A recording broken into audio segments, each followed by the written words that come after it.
ನಾವು ಜೀವನದಲ್ಲಿ ಎದುರಿಸೋ ಸವಾಲುಗಳು ಸಹ ನಮ್ಮ ಮಳೆಗಾಲದ ಅನುಭವವನ್ನು ಹೋಲ್ತವೆ. ಇದೇ ವಿಚಾರವನ್ನು ಆಧಾರವಾಗಿ ತಗೊಂಡು ನಾನು ನಿಮ್ಮ ಜೊತೆ ಒಂದು ಪ್ರೇರಣಾದಾಯಕ ಸಂದೇಶವನ್ನು ಹಂಚಿಕೊಳ್ತೀನಿ. ಇತ್ತೀಚೆಗೆ ಕೇರಳದ ಮಳೆಯ ಕುರಿತು ಒಂದು ಸುದ್ದಿ ಪ್ರಕಟ ಆಯಿತು. ಈ ಮಳೆಗಾಲದಲ್ಲಿ ಮುಂಗಾರು ಸಾಮಾನ್ಯವಾಗಿ ನಿರೀಕ್ಷೆಗೂ ಹೆಚ್ಚು ಮಳೆಯಾಗಬೇಕಿತ್ತು. ಆದರೆ ಆರಂಭದಲ್ಲಿ ಜೂನ್ ಮತ್ತು ಆಗಸ್ಟ್ ತಿಂಗಳುಗಳಲ್ಲಿ ಮಳೆಯ ಕೊರತೆ ರಾಜ್ಯಕ್ಕೆ ತೊಂದರೆಗಳನ್ನು ತಂದಿತು. ಈಗ ವಾತಾವರಣದ ಅಧ್ಯಯನದ ಪ್ರಕಾರ ಮುಂಗಾರು ಅವಧಿ ಮುಗಿಯುವ ಮುನ್ನ 9% ಮಳೆಯ ಕೊರತೆ ಇದೆ. ಆದರೆ ಅದೃಷ್ಟವಶಾತ್ ಜುಲೈನಲ್ಲಿ ಬಂದ ಅತಿಯಾದ 16% ಮಳೆ ಆ ಕೊರತೆಯನ್ನು ಭಾಗಶಃ ಕಡಿಮೆ ಮಾಡಿತು. ಏನೇ ಆಗಲಿ, ಮುಂಗಾರು ಇನ್ನೂ ತನ್ನ ಬಲವನ್ನು ಕಳ್ಕೊಂಡಿದೆ ಮತ್ತು ಉಳಿದ ಸಮಯದಲ್ಲಿ ತೀವ್ರ ಮಳೆಯ ಆಗಮನ ಸಾಧ್ಯ ಇಲ್ಲ ಎಂಬ ಮಾಹಿತಿ ಇದೆ. ಇದರಿಂದ ಕೇರಳಕ್ಕೆ ಒಳ್ಳೆಯ ವಾತಾವರಣ ಒದಗಿಸುತ್ತಿದೆ, ವಿಶೇಷವಾಗಿ ಓಣಂ ಹಬ್ಬದ ಸಂದರ್ಭದಲ್ಲಿ.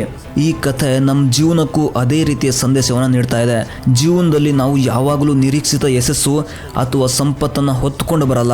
ಕೆಲವೊಮ್ಮೆ ನಾವು ನಿರೀಕ್ಷೆಯಂತೆ ಯಶಸ್ಸನ್ನು ಕಾಣದೆ ಹಿಂಬಾಲಿಸಬಹುದು. ಒತ್ತಡದ ಸಮಯಗಳು ಎದುರಾಗಬಹುದು.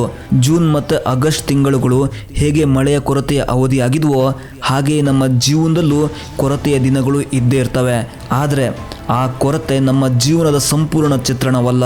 ಜುಲೈನಲ್ಲಿ ಹೇಗೆ ಹೆಚ್ಚು ಮಳೆ ರಾಜ್ಯವನ್ನು ಬಾಳಿಸುತ್ತದೆಯೋ ಹಾಗೆಯೇ ಒಮ್ಮೆ ಯಶಸ್ಸಿನ ವೇಳೆ ಬರಬಹುದು. ಅದು ನಮ್ಮ ಪ್ರಯತ್ನಗಳಿಗೆ ಉತ್ತೇಜನ ನೀಡುತ್ತೆ. ಮುಂಗಾರು ಹೀಗೆ ಬಲಹೀನ ಆಗ್ತಾ ಇರೋದು ನಮ್ಮ ಪ್ರಯತ್ನಗಳ ಕೊನೆಯಲ್ಲಿ ಬರುವಂತಹ ಫಲ. ಇದು ಯಾವಾಗಲೂ ನಾವು ಕಲಿಯಬೇಕಾಗಿರೋದು. ನಾವು ಎಲ್ಲವನ್ನ ನಿಯಂತ್ರಿಸೋಕೆ ಸಾಧ್ಯ ಇಲ್ಲ. ಆದರೆ ನಾವು ಮಾಡಿದ ಪ್ರಯತ್ನ, ನಾವು ತೋರಿದ ದೃಢತೆ, ಈ ಎಲ್ಲವೂ ಕೂಡ ನಮ್ಮ ಜೀವನದ ಮುಂಗಾರು ಮಳೆಯಂತೆ ಆಗಿರಬೇಕು. ಸತತ ಪ್ರಯತ್ನವಿಲ್ಲದೆ ಯಶಸ್ಸು ಸ್ವಲ್ಪ ಹೊತ್ತಿಗಷ್ಟೇ. ನಮ್ಮೆಲ್ಲರ ಜೀವನದಲ್ಲಿ ಮುಂಗಾರು ಹೀಗೆ ಬರೋದಿಲ್ಲ. ಯಾವತ್ತಾದರೂ ಸಮಯದಲ್ಲಿ ಪ್ರಕೃತಿ ತನ್ನ ಮಾರ್ಗದಲ್ಲಿ ಸಾಗ್ತಾ ಇರತ್ತೆ. ನಾವು ಮಾಡಿದ ಪ್ರಯತ್ನಗಳು, ಧೈರ್ಯ ಮತ್ತು ನಿರಂತರ ಕಠಿಣ ಪರಿಶ್ರಮನೇ ನಮ್ಮ ಜೀವನಕ್ಕೆ ಒಳ್ಳೆಯ ಮಳೆಯಂತೆ ಯಶಸ್ಸಿನ ತರಂಗವನ್ನು ತರೋಕ್ಕೆ ಸಾಧ್ಯ.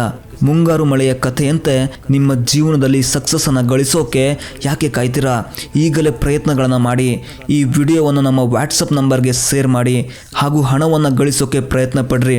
ಈಗಲೇ ಅಲರ್ಟ್ ಆಗಿರಿ. ಅವಕಾಶ ನಿಮ್ಮ ಕೈಯಲ್ಲೇ ಇದೆ. ಕೇವಲ ಒಂದೇ ಒಂದು ಹಾಯ್ ಅನ್ನೋ ಮೆಸೇಜು ನಿಮ್ಮ ಜೀವನವನ್ನೇ ಬದಲಾಯಿಸಬಹುದು.